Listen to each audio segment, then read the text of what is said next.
"I'm giving your sister your luxurious apartment as a wedding present," my father said into the microphone, his voice booming over the chandeliers, his pride unwavering. The 200 guests froze mid the suite momentarily. My mother's smile never faded. Juliet blinked, feigning surprise. I stood there, glass in hand, all eyes on me. The music stopped. Someone whispered my name. Then a man I'd never seen before rose from the crowd and said calmly and firmly, "If you ever touch her property again, you'll lose yours." The room fell silent, and my father's jaw froze. "Before I tell you the rest, tell me where you're listening from so I know I'm not alone." I used to think that silence kept the peace.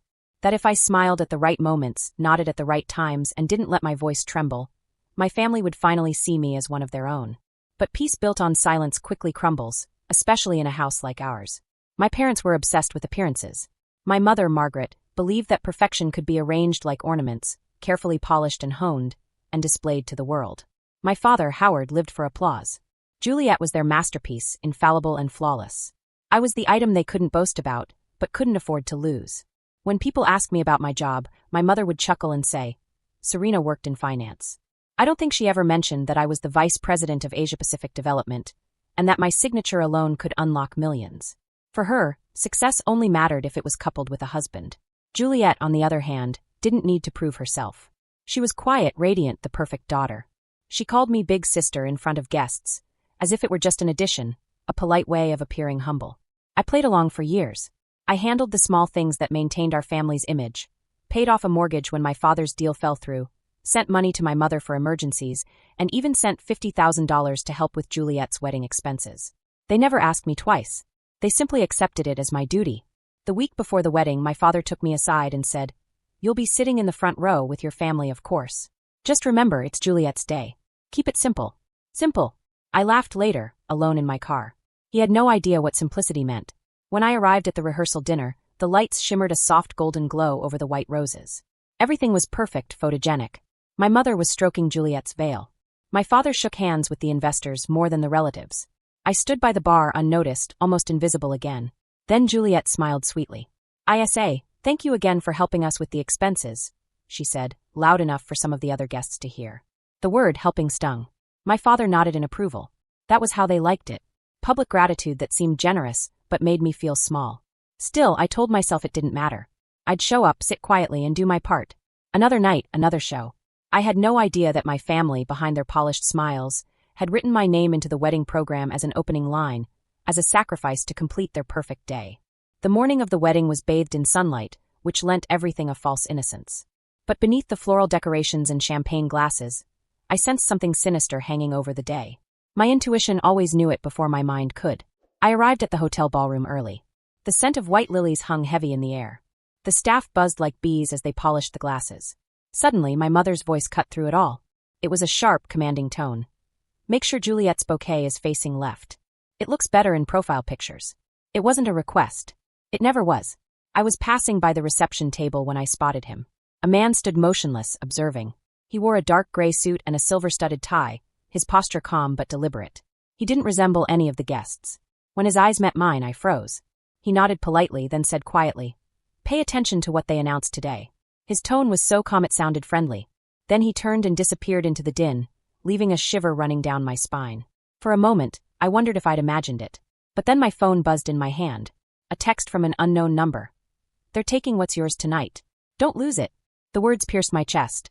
I looked around, but no one was paying attention. My father was laughing with a group near the bar. My mother was adjusting the train of Juliet's dress. Guests arrived in waves of perfume and noise. I stepped out into the hallway, my heart pounding. My luxurious apartment. The only thing I truly owned. Every payment, every sleepless night, every deal I'd painstakingly built. It couldn't possibly be this, could it? Just then, I heard my parents' voices through a half-open side door. I shouldn't have stopped, but I did. My father's voice was calm and measured. "We'll announce it at the party. It'll make Juliet's gift unforgettable." My mother chuckled. "And Serena won't dare refuse. So many cameras, so many witnesses. Pride might serve her well." Juliet's voice came next, hesitant but delighted. "Are you sure she'll agree?" My mother's reply was like a sweet balm to the bitterness of the situation. "She doesn't need that space. She has her job. You deserve a home." My face went pale. They weren't just proud. They were planning to take what I'd built and flaunt it as a sisterly gesture of love. I pressed my back against the cold wall, every muscle in my body stiff. The chandelier's light danced across the marble floor, reflecting their smiles.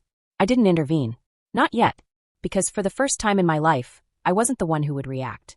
I was the one who would remember. I returned to my suite without uttering a word. The corridor smelled of roses, tinged with a palpable tension. Inside, the atmosphere was different, heavy with anticipation, like the calm before the storm. I placed my phone on the nightstand and opened the drawer where I kept a single file. Documents, statements, payments, and proof of ownership. Every number, every signature, every piece of paper connected me to this penthouse. I sat on the edge of the bed, staring at them. 10 years of work distilled into ink and lines. My parents hadn't built this house. They hadn't stayed up all night trying to overcome time zone differences, hadn't chased contracts that nearly bankrupted me. All they knew was how to spend what they had never earned. I sent the documents to my lawyer with a single line. Be ready at 8 p.m., Ballroom A. No explanation, no emotion. Then I changed into a navy dress, elegant, impeccable, and unwavering. I would no longer be integrating with others. When I looked in the mirror, I barely recognized the woman staring back. My reflection was serene, but beneath it, a sword lurked, waiting to be drawn. I had the diamond earrings I'd once bought to celebrate a deal that had saved an entire department. Tonight, they would serve a different purpose, a reminder of who I was before they tried to take it from me. Downstairs, the ballroom was already packed. The clinking of glasses, the murmuring of conversations, the soft strains of strings in the background. Everything was so elaborate it almost made me uncomfortable. I made my way unnoticed, my heels tapping softly on the tiles. I overheard a few snippets of conversation. Juliet's wedding was perfect. What a classy family. Serena looked nervous. They had no idea what was coming. Juliet walked past in her shimmering gown under the lights. I'm so glad you're here, she said sweetly, her hand brushing mine as if we were equals. I almost smiled. Almost. A few moments later, my father clapped to get everyone's attention. Ladies and gentlemen, please take your seats for the congratulatory remarks. My stomach clenched. It was almost time. I made my way to a table in the corner, the one with the best view of the stage. A hush fell over the guests, waiting for whatever big announcement he had prepared. He adjusted the microphone, scanning the room, pride radiating from every part of him. My mother stood beside him, her face beaming with satisfaction. I could feel my pulse steady, not racing. Whatever they did, I was ready. I raised my glass slightly to hide a faint smile. If they wanted a show, they'd have it, but not the way they'd rehearsed. The clatter of crystal against glass echoed through the ballroom, 3 sharp clicks piercing the murmur of music and chatter. My father stood in the center of the stage, his hand on the microphone, the silver cufflinks of his sleeves gleaming beneath the chandeliers. Before we begin dinner, he said, smiling broadly, I'd like to say a few words about family. Silence fell. Forks hung in the air. Juliet stood beside him, the train of her gown cascading like a small river of white silk.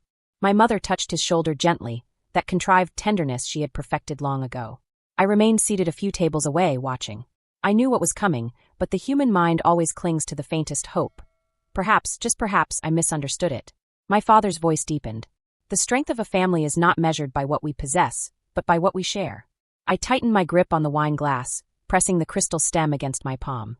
And tonight, he continued, his eyes scanning the room, we have an extraordinary occasion to celebrate. My eldest daughter, Serena, decided to give her sister her luxurious apartment as a wedding present. Dad paused for a dramatic flourish. The words came out like a thunderbolt. Applause erupted before I could breathe. I heard gasps, laughter, and cheers. This is wonderful, someone shouted. Cameras flashed, capturing the moment that was supposed to make me look generous, obedient, and harmless. Dad announced it into the microphone in front of 200 guests, I thought. I froze. I didn't stand. I didn't speak. For 3 endless seconds, I couldn't move. The air grew heavy, and the champagne smelled awful. Juliet put her polished hand to her mouth, her eyes wide with feigned surprise. Mom's smile flashed with triumph. Serena, Dad said warmly. Come and join us here, my dear. Say a few words. Hundreds of heads turned. I felt the warmth of every glance, each one waiting for me to smile back. Instead, I took a slow sip of wine. The glass trembled only slightly in my hand. My father's smile faded. Come on, my dear, he urged through the microphone, amplifying his cheer. Don't be shy. The music stopped. But my heart didn't. Then there was a sound. The sound of a chair being pulled across the marble. At the far end of the room, a man stood up. The same man we had seen that morning, the one with the studded silver tie. His voice was quiet and low, but it carried to every corner of that glittering hall. If you touch your property again, you will lose it, he said. The entire room froze. There was a profound silence. My father's face went ashen. My mother blinked, wavering between anger and fear. Juliet clutched her bouquet, staring at the stranger. He began to advance, his footsteps echoing like a judge's gavel. "Julian Carter, CEO of Carter Financial," he said, pulling an elegant card from his jacket. Whispers and murmurs filled the room. People shifted in their seats. My father took a half step back, a flicker of realization in his eyes. "I believe you are familiar with my firm," Julian continued. "We have been working closely with your daughter for 3 years now. The luxury apartment you are trying to claim in this little advertisement." He raised an eyebrow and said it was part of her legal compensation package. She was protected by the anti-coercion clauses in her executive contract. I could hear my mother's ragged breaths from across the room. She reached for my father's arm and whispered something alarmed. Julian's voice didn't hesitate. "What happened here tonight," he said, "was a blatant attempt to seize assets, and it's being broadcast live to over 10,000 viewers right now." Heads turned toward a nearby table where the groom's cousin had his phone on. The recording light flashed red like an accusation. My father tried to force a laugh, a broken, artificial one. "This is all a misunderstanding," he said. "A family joke that may have been taken too seriously." Julian's face hardened. A joke involving coercion, public humiliation, and false claims of transferring ownership. Then he turned to the guests.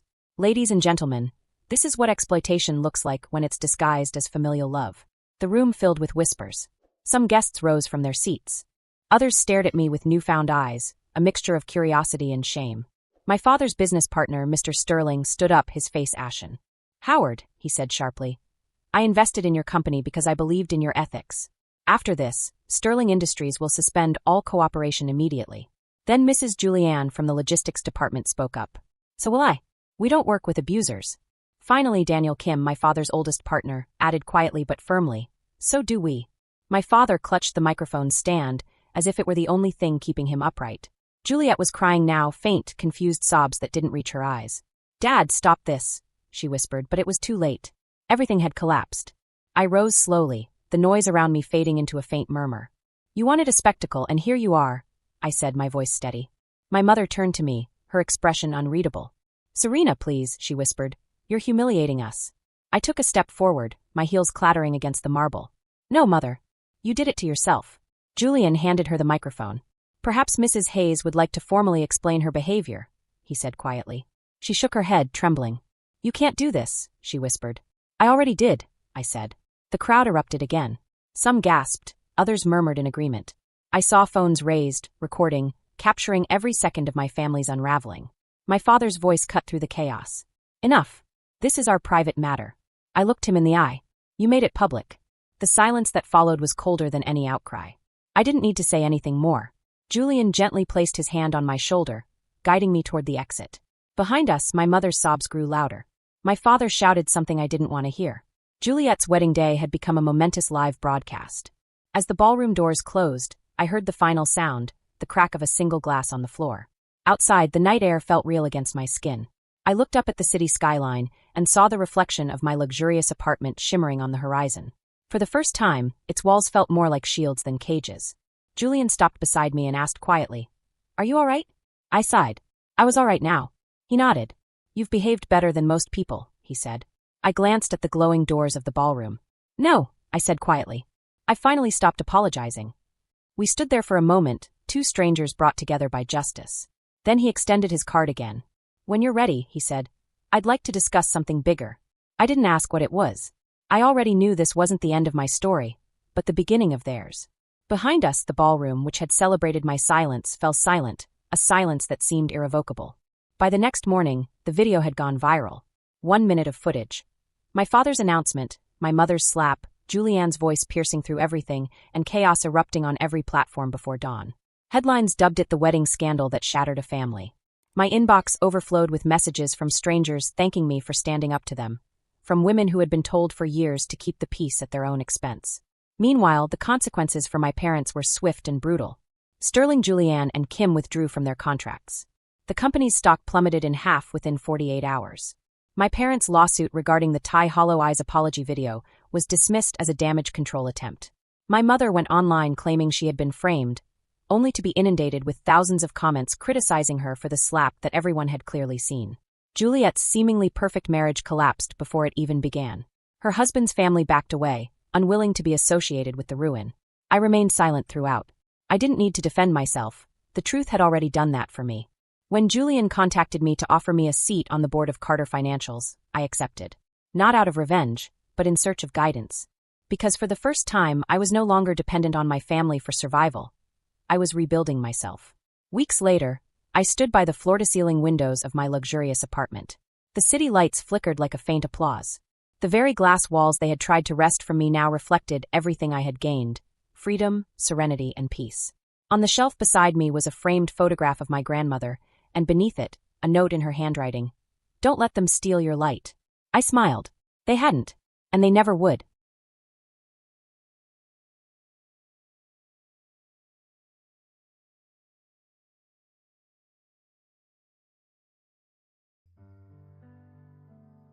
अंधेरी दीवारों में खुद को ढूंढता हूँ मैं।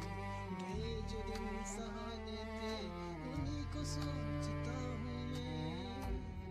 तुम्हारे बिन ये मौसम भी बड़ा बेसर्द लगता है।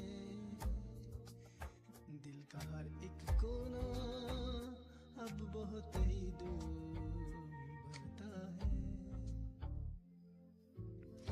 अंधेरी दीवारों में खुद को ढूंढता हूँ मैं।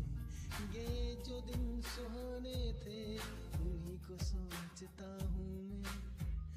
तुम्हारे बिन ये मौसम भी बड़ा सर्द लगता है। दिल का हर एक कोना बहुत ही दर्द भरता है।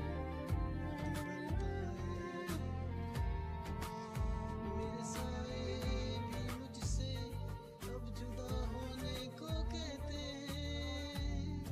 तुझे खोने की राहों में ये आंसू बहने लगते हैं।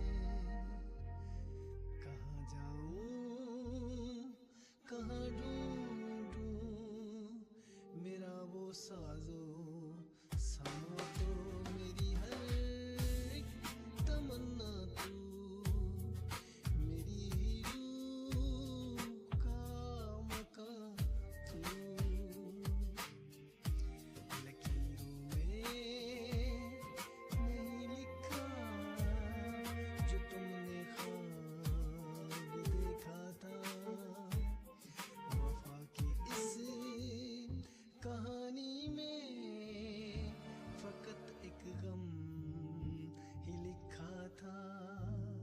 सितारों से भी पूछता है पता तेरा कहाँ होगा, मगर खामोश है दुनिया कहाँ मेरा जहाँ होगा। बस एक बार मुड़ के देख ले मेरी बेबसी की सूरत। मुझे है आज भी तेरी वफा की सख्त जरूरत।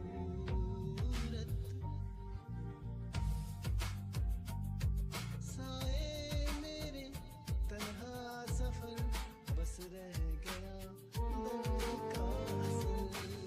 साए मेरे तन्हा सफर बस रह गया दर्द का असर, दर्द का असर।